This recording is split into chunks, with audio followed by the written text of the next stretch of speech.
नमस्कार दोस्तों, मैं Bhupendra Kumar Mishra, audiologist and speech pathologist. आज आपसे बात करने के लिए आया हूँ कॉक्लियर इम्प्लांट के बारे में। एक्चुअली जब कॉक्लियर इम्प्लांट की चर्चा होती है तो सबसे पहले ये दिमाग में आता है कि ये बहुत खर्चीला प्रोसेस है, इसमें बहुत ज़्यादा पैसों की ज़रूरत है और ये इसलिए ज़्यादातर लोग इससे या तो मशीन लगा के काम चलाना लेना चाहते हैं या इससे का कोई और अल्टरनेटिव ढूंढते हैं। बट एक्चुअली देखा जाए सच में तो अभी तक इसका कोई बहुत अच्छा अल्टरनेटिव है भी नहीं। तो ये सारी बातें इस पर करेंगे कि कैसे हम फ्री में कॉक्लियर इम्प्लांट किसी बच्चे का कर सकते हैं जिससे उसकी लाइफ बच सकती है, आगे चल के वो अच्छी ज़िंदगी जी सकता है। लेकिन इन सब बातों पर बात करने से पहले मैं आपको ये बताना चाहूँगा कि कॉक्लियर इम्प्लांट आखिर होता किसका है।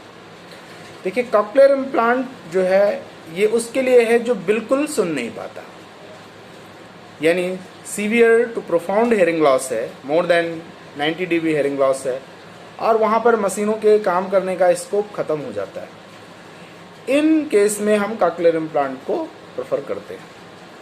अब ज़्यादातर हमारे भारत में जो कॉक्लियर इम्प्लांट है वो बच्चों पर ज़्यादा किया जाता है। एडल्ट में अभी हम हेयरिंग एड लगा करके काम चला लेते हैं। बच्चों में कॉक्लियर इम्प्लांट क्यों ज़्यादा करते हैं? क्योंकि बच्चा अगर सुनेगा नहीं ठीक से, अब ठीक से बात आती है, केवल सुनना ही नहीं, उसकी अच्छे से जब तक बिल्कुल क्लियर हेयरिंग नहीं होगी तब तक वो बच्चा कभी बोल नहीं सकता। इन चीज़ों को करने के लिए कॉक्लियर इम्प्लांट सबसे ज़्यादा ज़रूरी है, क्योंकि कॉक्लियर इम्प्लांट एक ऐसी चीज़ है जो 100% हेयरिंग देता है। अब 100% हेयरिंग की जब बात आती है तो ये मीन्स कि नेचुरल हेयरिंग देता है। तो जैसे मैंने शुरू में बात की थी कि बहुत खर्चीला प्रोसेस है, इसमें लगभग 10-1 लाख रुपए का खर्चा आता है। ये बहुत मुश्किल है किसी के लिए, लेकिन ये हमारे भारत सरकार की मदद से फ्री में किया जा सकता है, ऐसी योजनाएं। ये मैं आप तक ये बात पहुंचाने के लिए ये वीडियो शेयर करना चाह रहा हूँ। तो इस पे पहले चर्चा शुरू करते हैं। देखिए, कॉक्लियर इम्प्लांट जो भारत सरकार की स्कीम है उसके तहत कुछ क्राइटेरिया है। सबसे पहले क्राइटेरिया है कि बच्चे की उम्र 5 साल से कम होनी चाहिए। दूसरी क्राइटेरिया है कि उसको severe to profound hearing loss होना चाहिए। तीसरी क्राइटेरिया है कि जो बच्चा है उसके जो फादर हैं, उसके जो गार्जियन हैं, उनकी इनकम जो है वो कम होनी चाहिए, यानी कि 15,000 हो तो 100% का योगदान मिलेगा और अगर इससे ज़्यादा यानी कि 20,000 या 30,000 है तो 50% का योगदान मिलता है। अब कॉक्लियर इम्प्लांट का प्रोसेस जैसे मैंने आपको बताया कि ये कंडीशंस हैं। इसके बाद उसकी ENT डॉक्टर्स के थ्रू कुछ जांच हम करते हैं, MRI, CT स्कैन, और ये करने के बाद में हम बड़ा ही सिंपल प्रोसेस है कि ऑनलाइन इसकी एप्लीकेशन डालते हैं जो all over Jung national institute of hearing handicap Mumbai को जाती है और वो इसको प्रोसेस करते हैं। They are doing very nicely, बहुत ही फास्ट उनका प्रोसेस है, बहुत ही जल्दी इसको प्रोसीड करते हैं। इसमें कुछ ज़्यादा समय नहीं लगता है और ना ही कोई बहुत बड़ा डॉक्यूमेंटेशन होता है। ये भ्रम बिल्कुल दूर हो जाना चाहिए कि ये बहुत मुश्किल है, क्योंकि जब बात आती है आखिर 9-10 लाख रुपए सरकार देती है तो इसके लिए शायद बहुत भारी भरकम पैरवी की जरूरत होगी, बहुत बड़े किसी डॉक्यूमेंटेशन की ज़रूरत होगी। बट ऐसा बिल्कुल नहीं है, दूर दूर तक नहीं है। बहुत ही आसान तरीके से हम इसको कर सकते हैं। आप सारे एप्लीकेशन खुद से अप्लाई कर सकते हैं या हमारे थ्रू, ऑडियोलॉजिस्ट के थ्रू, अपने ENT डॉक्टर्स को कांटेक्ट करके उनके थ्रू ये अप्लाई कर सकते हैं। फिर जो उस सरकारी योजना के अंतर्गत जो बहुत सारे हॉस्पिटल्स हैं, प्राइवेट हॉस्पिटल्स हैं, गवर्नमेंट हॉस्पिटल्स हैं जो जुड़े हुए हैं, उन हॉस्पिटल में इनकी सर्जरी होती है।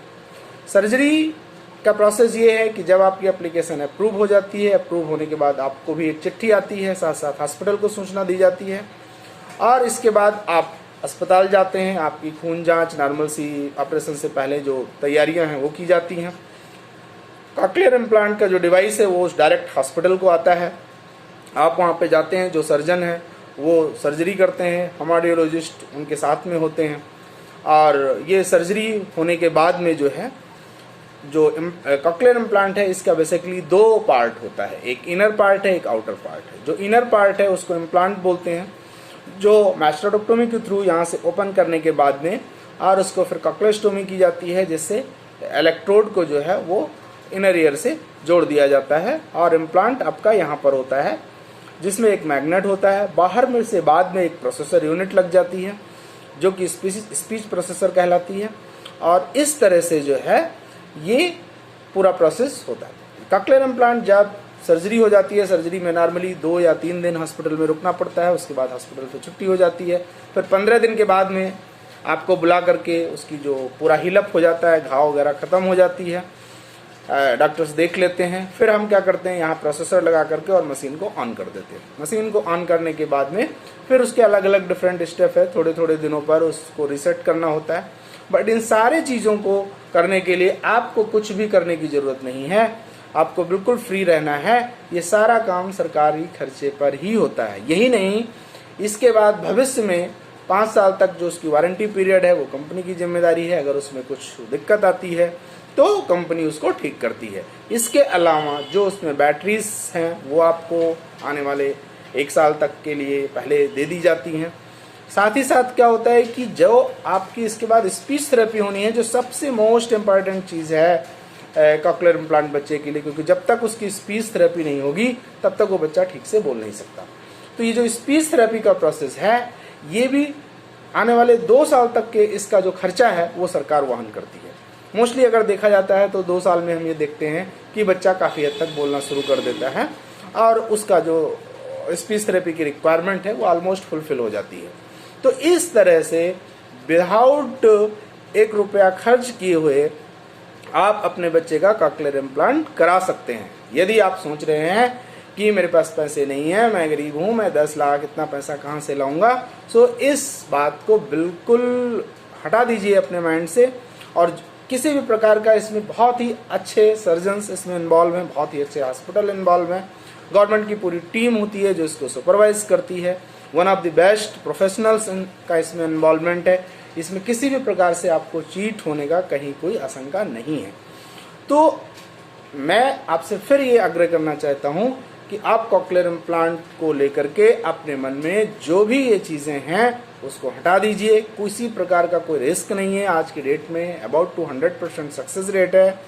ना ही बच्चे को कोई नुकसान होता है, ना फ्यूचर में कोई नुकसान होता है। बहुत लोग कहते हैं मशीन अंदर लग जाएगी, वो बाद में प्रॉब्लम होगा, क्या होगा, नहीं होगा। ये सारी चीज़ें बिल्कुल जो है बिना किसी सिर पैर के हैं, इन पर बिल्कुल ध्यान देने की ज़रूरत नहीं है। आप संकोच अपने बच्चे का कॉक्लियर इम्प्लांट कराइए और उसकी लाइफ को सेव करिए। इस भ्रम में मत पड़िए, नहीं तो फिर वो जब बच्चा 10 साल का हो जाएगा, 12 साल का हो जाएगा, फिर आप चाहे अपनी जेब से भी पैसे लगा करके क्यों ना कॉक्लियर इम्प्लांट कराएं, बट फिर उसकी स्पीच का डेवलपमेंट होने का चांस बिल्कुल ख़त्म हो जाता है। आज की डेट में हम कितना भी अच्छे से अच्छा हेयरिंग एड लगा दें, लेकिन विदाउट कॉक्लियर इम्प्लांट हम अच्छी स्पीच डेवलप कर नहीं सकते। तो इसलिए इस चीज़ को सोचने की बिल्कुल भी ज़रूरत नहीं है। आप सब जो इसको देख रहे हैं, आपके बच्चों को प्रॉब्लम है, आपके आसपास कोई ऐसा है जो इस प्रॉब्लम से गुजर रहा है, कृपया उसको ये बात बताएं, उसको समझाएं। आप इस वीडियोस के कमेंट में नीचे जा कर के आप अपनी समस्या लिख सकते हैं। मैं आपको अपना नंबर शेयर करूंगा और इसमें पूरी तरीके से आपकी मदद करूंगा। धन्यवाद।